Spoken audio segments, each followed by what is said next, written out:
I've been asked many times about how the solar panels have been working, so I thought I'd make a little video just to explain what's going on. It's been almost exactly a year now since we had the solar panels installed, so it's probably a good time to actually do this. So before solar panels, and what I've done, I've gone through our electricity bills and just searched as many of us I could find from April 2024 to April 2025. It was May 2025 that we had the solar panels uh, installed. And these are some of the figures. So we've got the grid consumption and the electricity bills. Our electricity bills are monthly. So every month we get a bill and you can see how much electricity we were using and roughly what the bills were. Well, just to summarize that, the bills were usually ranging between 90 and 145 euros per month. And typically we were using between 180 and 345 kilowatts per month, obviously depending on the time of the year. Nearly all of this electricity, of course, was imported from the grid, and we didn't export any credits, or we didn't have any battery, we didn't have any backup. Everything is just coming from the grid. So what happened in May of last year is we had these installed, and right from day one, and this is the usage for day one, you can even tell when they were actually switched on, we started producing electricity. And so looking at this total energy here on the top left-hand side, we've got the amount of electricity that we import from the grid. We've got the amount that we produce, which is the 13.4, and then we consumed in the day 4.3 kilowatt hours. And that means we exported 11.1, but the net export was 9.1. So 9.1 was exported. And the graph shows you the blue part is actually what we're producing and the orange part is what we're consuming. Another interesting figure on here is how much carbon dioxide reduction we effectively made just in that very first day in May of last year. It was actually the 8th of May, and we actually saved on that particular day 21.5, and it's in pounds, so a little less than 10 kilos of carbon dioxide going into the atmosphere. And that was also something quite important to me as I was thinking about having these installed on our roof. If we look at the rest of that month, so this is May of last year, we have some ups and downs, and that's all weather related. So the blue, again, remember, is the amount of electricity that the panels are producing, and the orange is the amount that we're consuming. And on just about every day there, we're producing more electricity than we're actually consuming. And just for that month, and it wasn't a whole month, it was just a part of a month, we had a net export of 68.9 kilowatt hours. If we look a little bit further into the year, going to June, this is the longest day, and June the 21st was the most sunny day. And right from early in the morning there, we started to produce electricity all through the day. It does reach a peak, and the peak is usually about 3.7 kilowatt hours. But during that day, we produced a total of 32.6 kilowatt hours. And as you can see, in the morning, we're not using very much, but in the afternoon, it's getting really hot.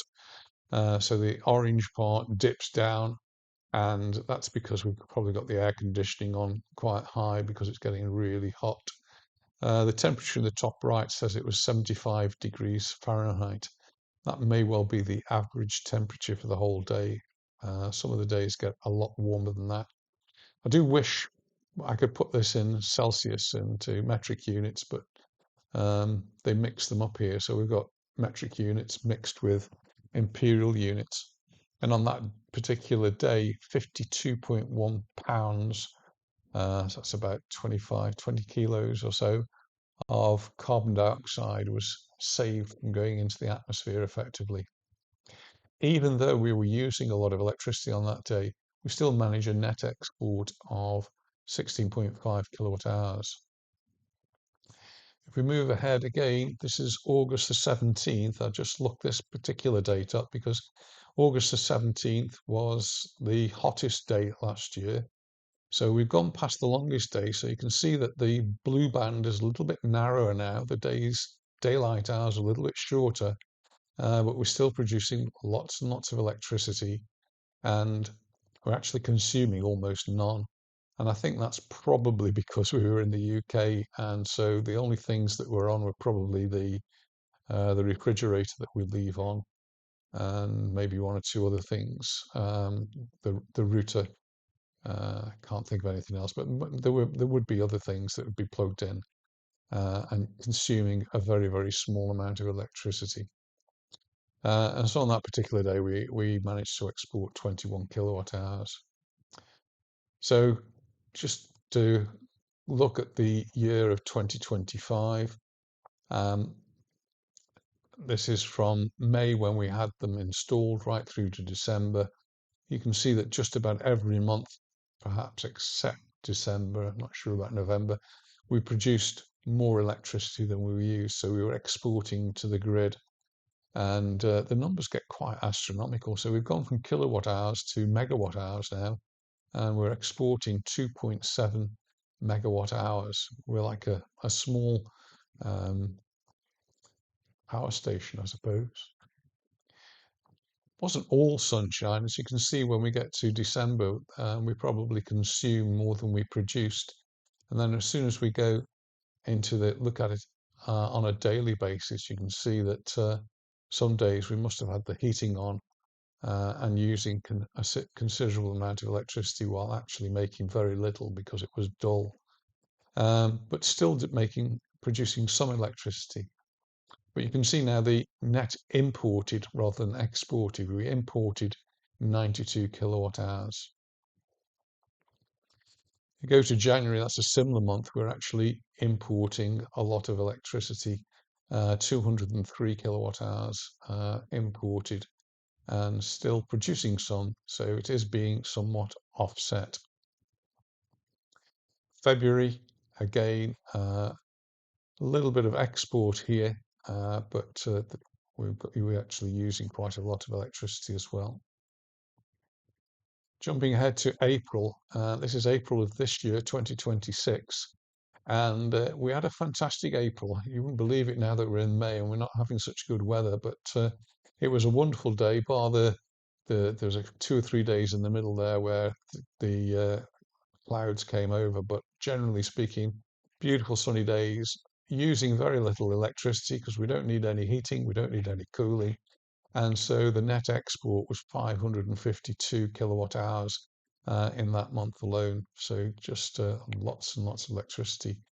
And just bringing it right up to date to this month we're at now. This is May 2026. And in May 2026, we've had some really iffy days where it's been very cloudy, a little bit cool as well. And so we haven't been producing perhaps as much electricity as we might have hoped. That's all going to change in the next few days, and I'm sure we're going to be producing lots and lots of electricity. So over the whole time scale, this is now for the whole year that we've had it. So the one on the left is for 2025, the graph on the right, 2026. You can see that the blue section is bigger than the orange section, meaning that we've exported more electricity than we've imported. So there's been a net export.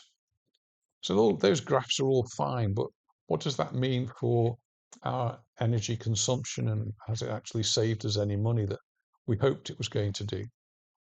So after the solar installation, so this is from June, July sort of onwards from 2025, the bills dropped dramatically. And we can see that in June of 2025, it dropped to 132 kilowatt hours, and that meant the bill was only 66 euros and 59 cents. Roughly speaking, that's 55% lower grid consumption, and the bill was 48% less compared with the spring of the previous year.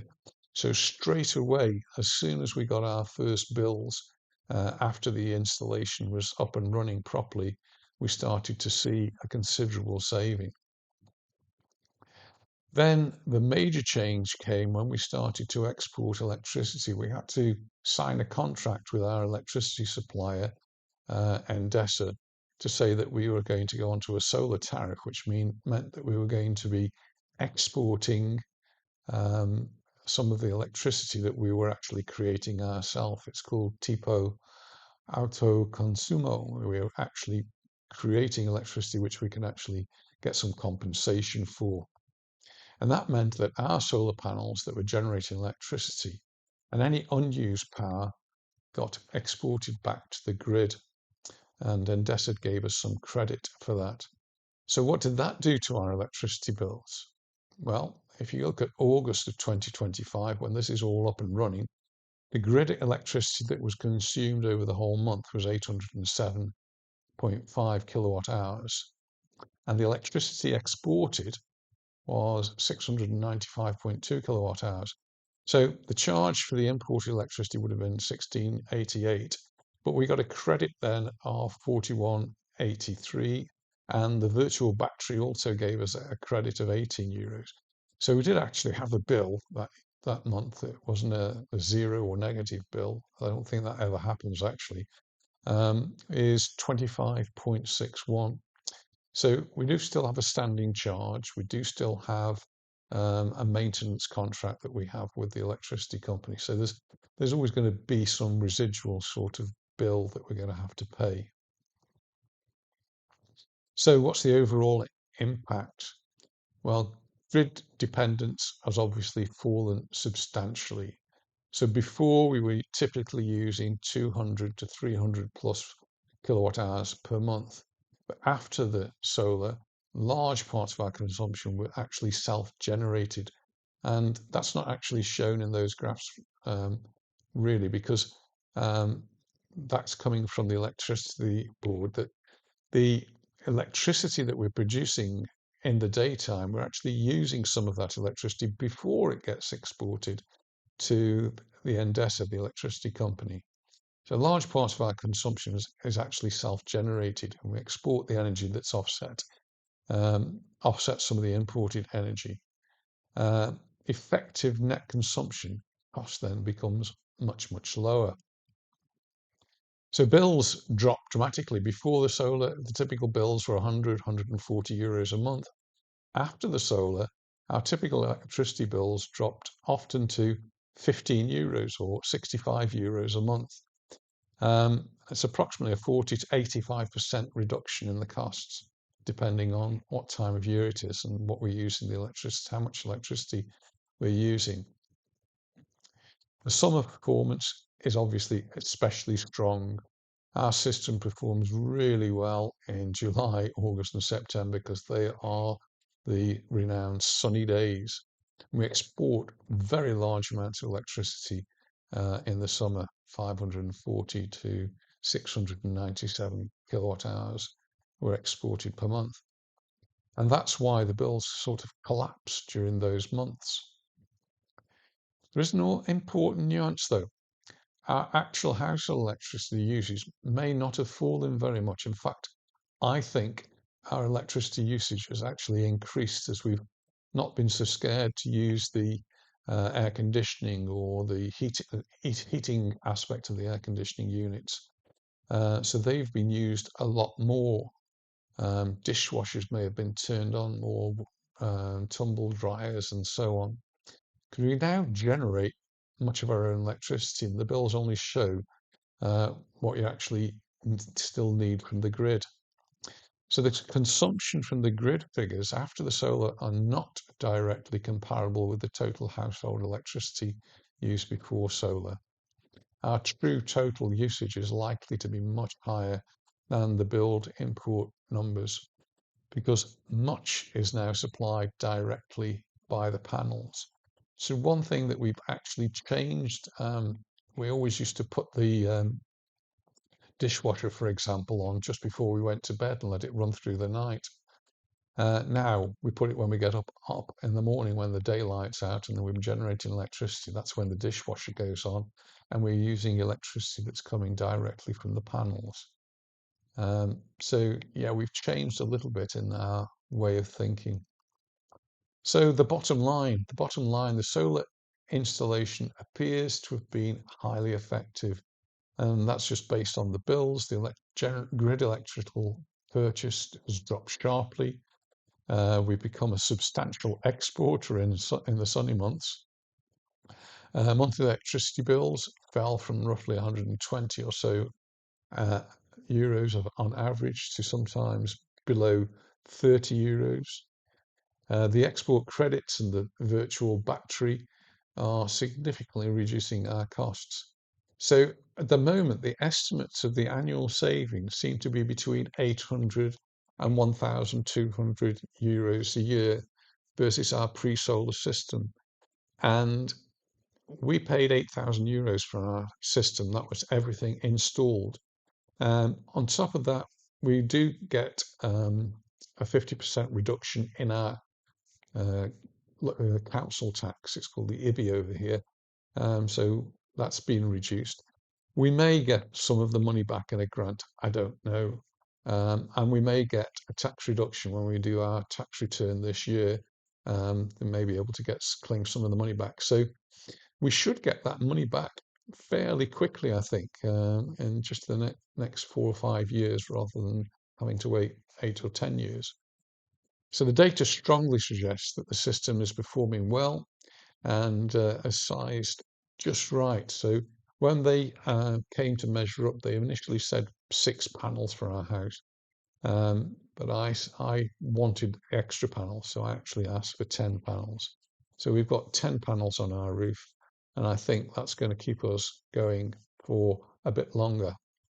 Anyway, I hope you found that interesting. It's been an interesting year. I will carry on doing updates um, in the future, just to let you know how they're going. But thanks very much for watching, and we'll see you in the next one. Bye for now.